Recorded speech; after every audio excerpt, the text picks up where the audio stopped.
Hi there, welcome to my views and news. Two news stories. First one is from Tigray.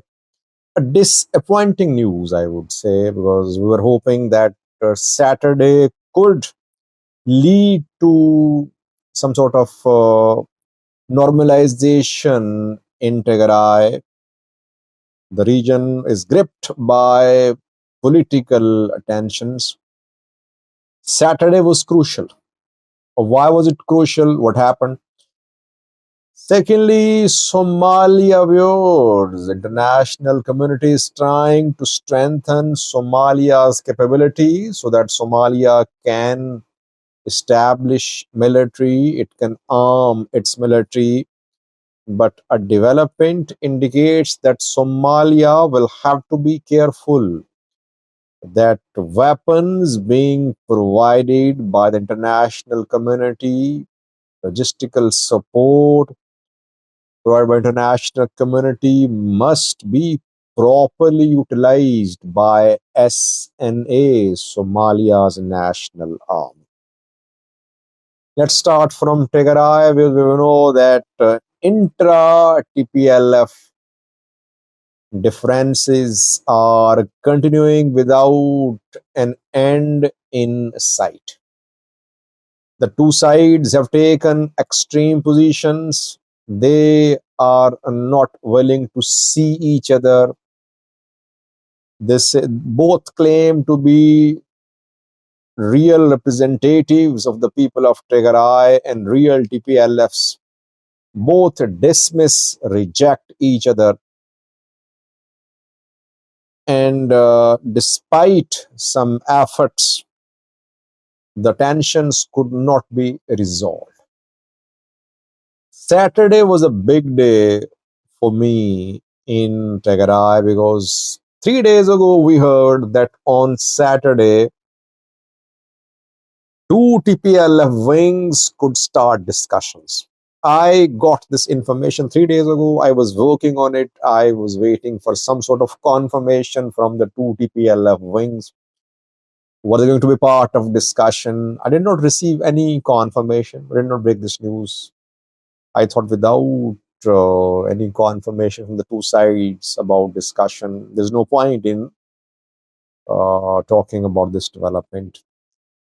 Now we have received complete details of what happened, who was mediating, why is that this meeting planned for Saturday between two TPLF wings has been postponed.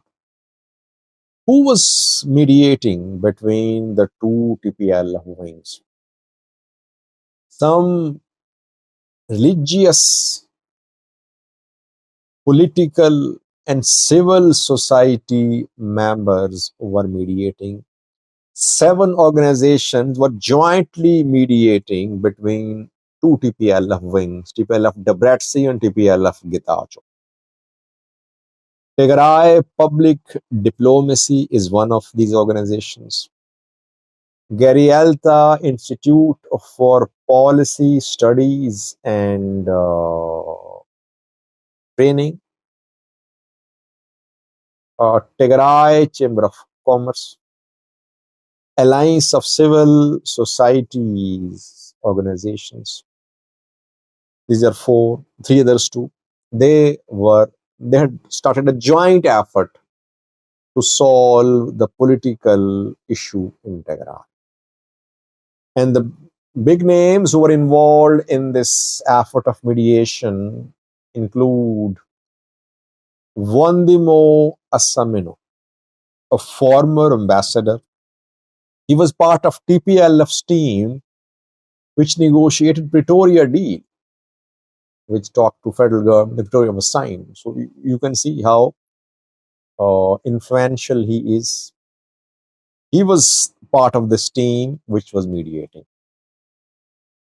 Mitiko Hale, founding president of Makale University, was the second man, part of committee of mediators.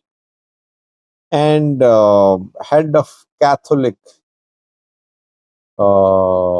church in Makale,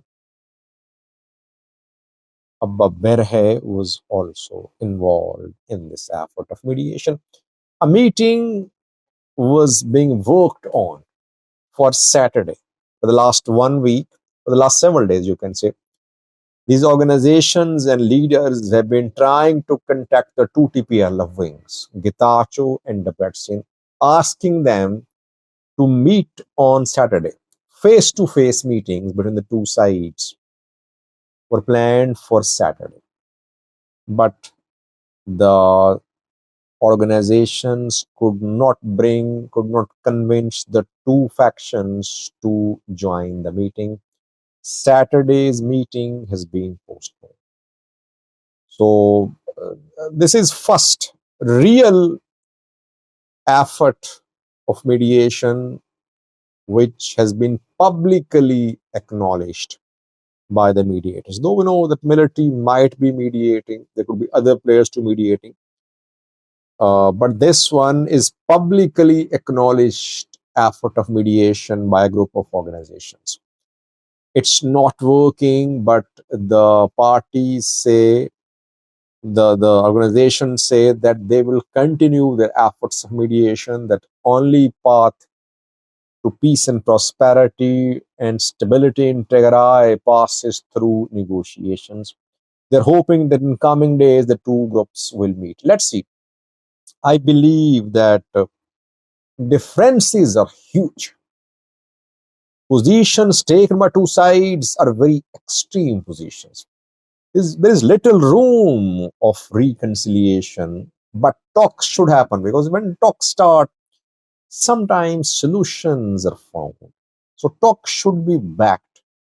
The two sides at least should sit at the table. Maybe they'll find a solution. Second, viewers, what is happening in Somalia? International community is trying to arm Somalia's military. Somalia's forces being trained abroad. Somalia's allies are supplying weapons to Somalia's government. But is Somalia's government in a position to protect the weapons, to properly utilize the support being given by its allies? In August, Italian government gave 3 military helicopters to Somalia's government. Bell 412 is the name of the model of this helicopter, a modern helicopter which can be used in assault operations, in combat operations. 3 were given, I think. And today, some Somali news sources reported that one of the 3 helicopters has been captured by Al Shabaab fighters. They're reporting that this helicopter landed in Gulmudug regional state to supply weapons to federal forces there. Al Shabaab fighters were waiting. They surrounded the helicopter. They took control of the helicopter, and the crew members, 8 crew members, have also been captured by Al Shabaab fighters, reportedly. We're waiting for official confirmation. Somali sources are confirming. They're saying that the helicopter has been taken by Al Shabaab, but government is silent so far. This is the second or third incident, if I'm not wrong, involving Al Shabaab capturing the helicopters in armed shipments by Somali National Army. Somalia will have to be careful. It will have to protect its weapons. A few days ago, weapon shipments which were being transported by Somalia's military, escorted by Somalia's military, they were attacked by some tribal militias. And tribal militia members, they robbed weapons. I don't know what happened after that. Were any groups held accountable for weapons recovered? No one knows. But we saw statements from federal government to federal government confirm the incident. Federal government this time silent. Either the news is incorrect, the reporting is incorrect, or federal government wants to cover up the story. So we'll have to wait. Overall, Somalia's government will have to ensure that it has the right capabilities required to protect the weaponry which is being provided to Somalia's government by donors. Thank you for watching.